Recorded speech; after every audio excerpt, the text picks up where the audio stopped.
എഴുന്നേറ്റ് വന്ന ചരിത്രം എവിടെയെങ്കിലും രേഖപ്പെട്ട് കിടക്കുന്നുണ്ടോ? എവിടെയെങ്കിലും രേഖപ്പെട്ട് കിടക്കുന്നുണ്ടോ?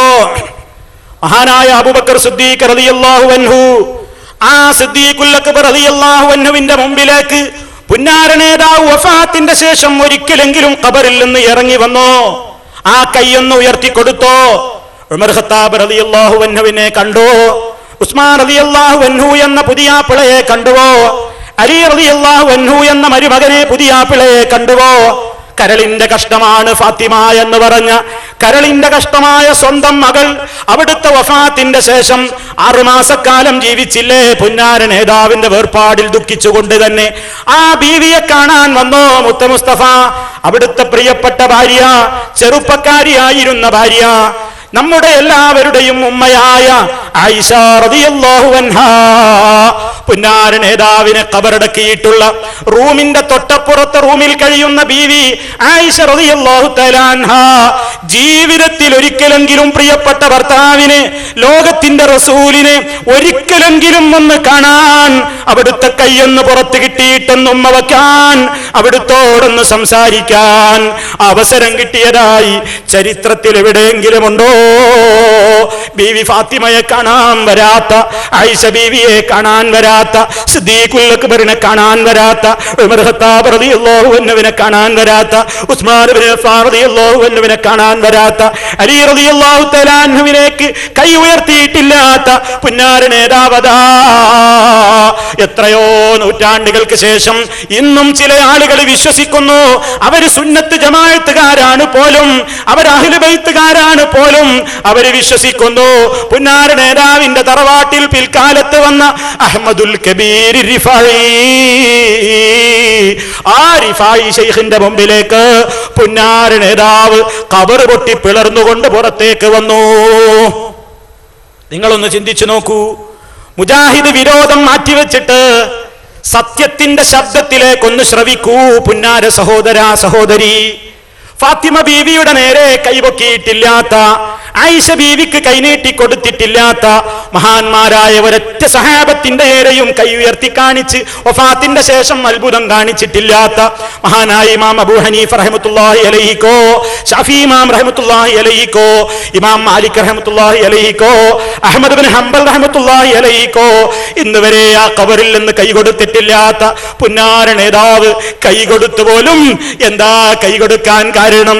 ഫിഹാലത്തിൽ ബുഅദി റൂഹികും തുർസിലുഹാ തുഖബ്ബിലുൽ അർദ അന്നി വഹിയ നായിബതി ഫഹാദിഹി നൗബത്തുൽ അശ്ബാഹി ഖദ് ഹദറത് ഫംദുദ് യദൈക ലികൈ തുഹ്ദാ ബിഹാ ശഫതി.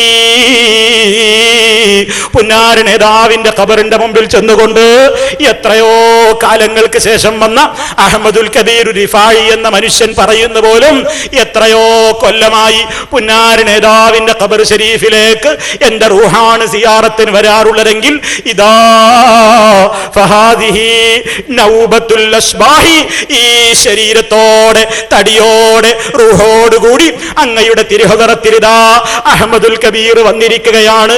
ഒരൊറ്റ സങ്കടം പറയാനാ വന്നത്, ഒരാശയം അവതരിപ്പിക്കാനുണ്ട് നബിയേ.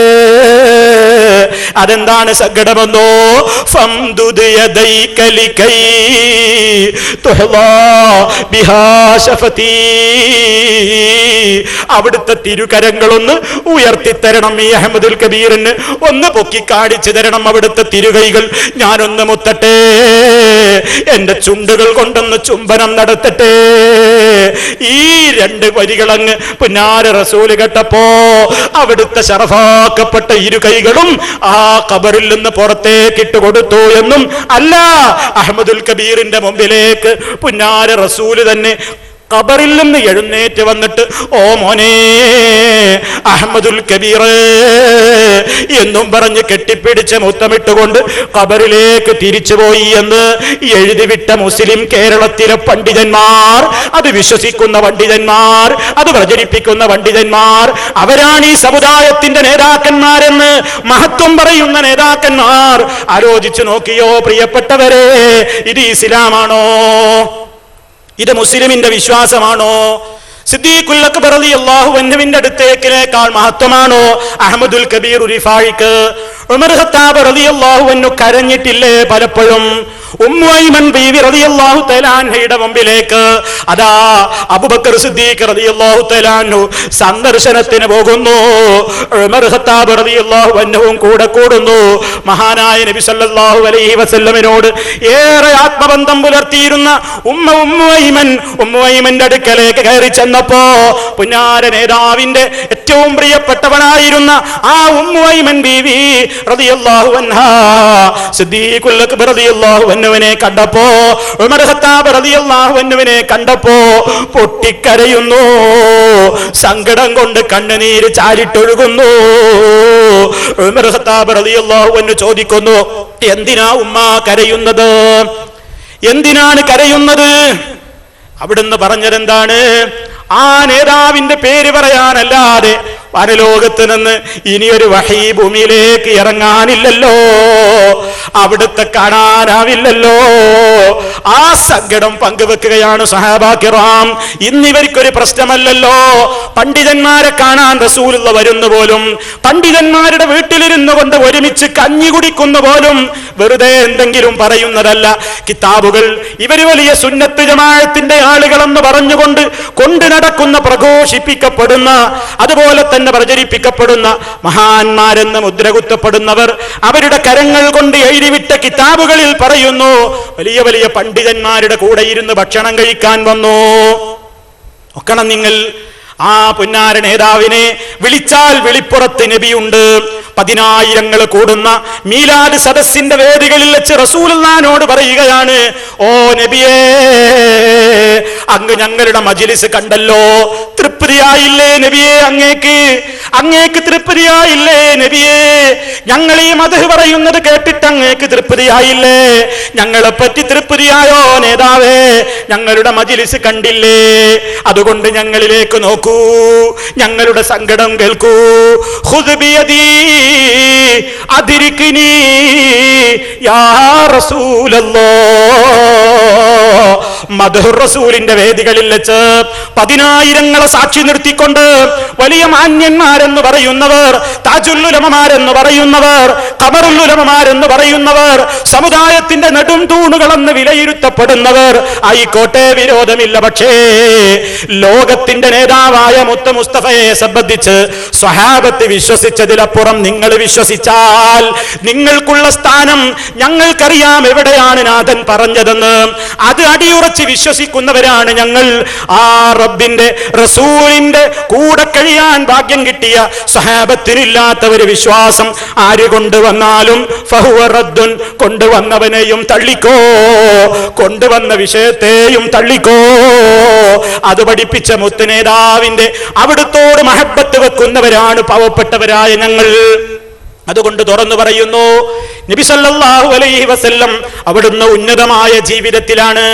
അവിടുന്ന് ഇനി നാളെ മഹ്ശറിലേക്കല്ലാതെ നബി സല്ലല്ലാഹു അലൈഹി വസല്ലം പറഞ്ഞില്ലേ, നാളെ പരലോകത്ത് മഹ്ശറിലേക്ക് ജനകോടികൾ ഖബറിൽ നിന്ന് ഉയർത്തെഴുന്നേൽപ്പിക്കപ്പെടുമ്പോ അന അവ്വലു, ഞാനായിരിക്കും ആദ്യമായി ഖബറിൽ നിന്ന് പുറത്തേക്ക് വരുന്ന വ്യക്തി എന്ന് മുഹമ്മദുർ റസൂലുള്ളാഹി സല്ലല്ലാഹു അലൈഹി വസല്ലം പറയുന്നു. ഓ നിങ്ങൾ വിശ്വസിച്ചതോ? അഹ്മദുൽ കബീറിന്റെ മുമ്പിലേക്ക് പണ്ടേ ഖബർ പൊട്ടിപ്പിളർന്നു വന്നുവല്ലേ, മുമ്പേ കൈപൊക്കി കാണിച്ചു കൊടുത്തുവല്ലേ?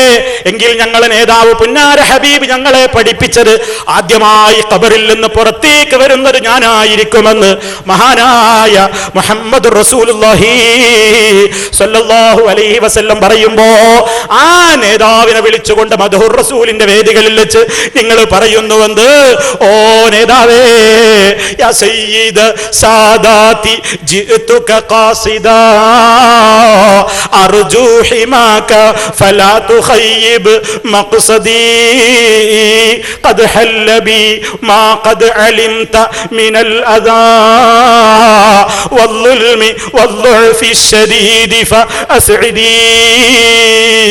നേതാവിനോട് പറയുന്ന ഒരു സങ്കടം, ഹബീബിനോട് പറയുന്ന സങ്കടം, ആ സങ്കടം അല്ലാഹുവിന്റെ റസൂല് കേൾക്കുന്നു.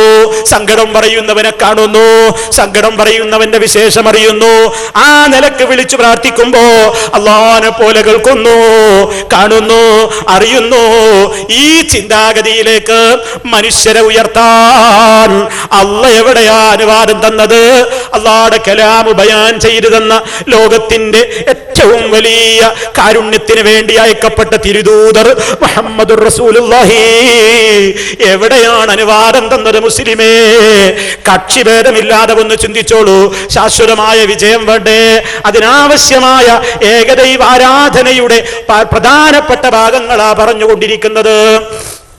ഇനി സഹോദര, ഈ വിശ്വാസം റസൂലുള്ളാഹി സ്വല്ലല്ലാഹു അലൈഹി വസല്ലം പലർക്കും അങ്ങനെ ഉണ്ടാകുമെന്ന് പ്രവചിച്ചിട്ടുണ്ട്.